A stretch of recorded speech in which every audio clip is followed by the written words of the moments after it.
Hi, my name is Judy Simet-Manikit, and this is Connor Lee from Los Altos Journalism. And today we're here with Teresa Chen and William Wang from Science Olympiad. So can you guys tell us what Science Olympiad is?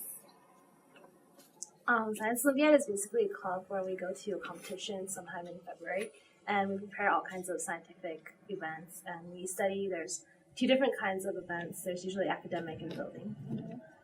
Since when have you been preparing for this event? Each year we always start preparing. We try to prepare as early as possible, so somewhere about October, November. It's a tedious event, or it's a tedious club. There's a lot of stuff to study, and there's rigorous tests at the competition, so it takes a long time to prepare. And so how do you guys determine who gets to actually go and compete? Well, we have a series of evaluations, and then whoever does best in those many evaluations, that's how we determine our team. And yeah. And how many people are in this year, who actually go and compete? There's 15 official team members that can go compete, but we have 2 alternates, and we always welcome other people who are willing to come and help support us on competition day, whether it be just bringing chairs and bringing games to the competition so we can have more fun. So, when do you guys meet? Meetings are usually during Fridays after school, and meetings consist of having fun scientific experiments, and then besides preparing for the competition itself, we also discuss fundraiser opportunities during meetings, and then we arrange also. We try arranging with our feeder middle schools with their teams to go and try to help them, but this year we weren't really able to do that. Okay, so funding is pretty bad for many organizations on school right now. So, do you get any funding from the school, or do you have to come up with it on your own? As for that, I'm not really quite sure. We do most of our fundings ourselves. We have car washes, and then sometimes we go around on campus selling lollipops.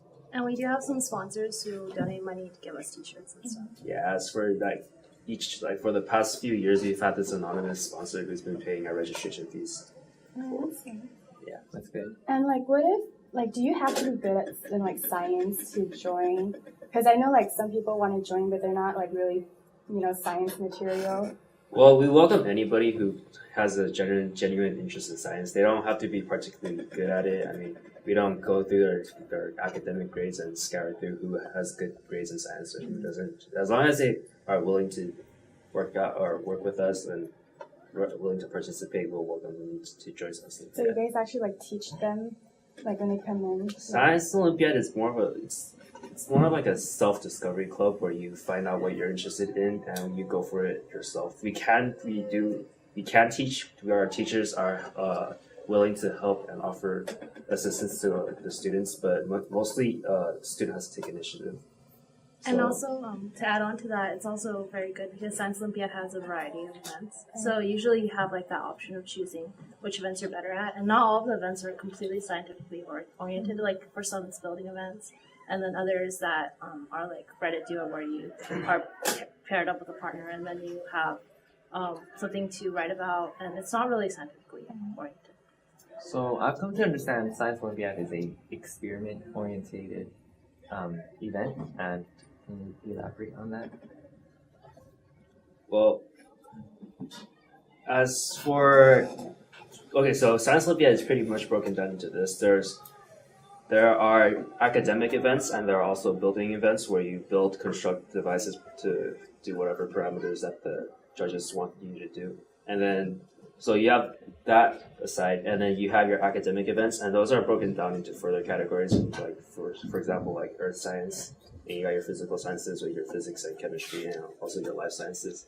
And then there are also just general science events where you have something, for example, the event Write It, Do It. You have a partner or a team of 2, and one of the partner writes. They look at an object. They write out how they would construct that object. They disassemble the object, give their instructions to their partner, and their partner has to assemble those objects. So, for example, those kind of events, those are very experiment-oriented, where you have to just spend time working on those. And So is there any like tests or anything that you have to take? Well, yeah. Well, I mean, there's always tests when it comes to science to figure out how much you know and how much you don't.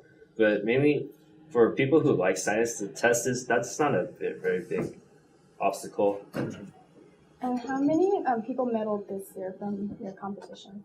This year, people who medaled, there were 6 who medaled in the competition. So at the competitions there are 46 schools and there's 46 schools in this year's competition. And what they do is they only award medals to the top 6. So we had, I think, 5 or 4 freshmen who medaled this year, and they're the bulk. So our prospects are pretty good looking for future. Yeah. Science Olympiad. That's good.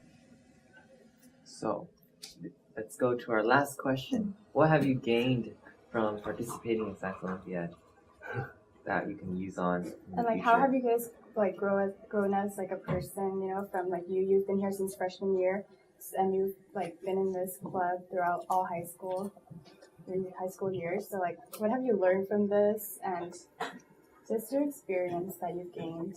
I guess I would say that I'm better at leadership now because I used to lose my temper a lot in freshman year. And you get to work with other people a lot more often. And once you learn how to work with your team member. Because you guys have like teamworks from competitions too, right? Yeah, you have to be in a team, so it's really so strong. there's no like individual competitions. It's basically No. like There can be, but there are rules. They just say like events of up to 2 or 3 people, so you could have 1, 2, or 3, depending.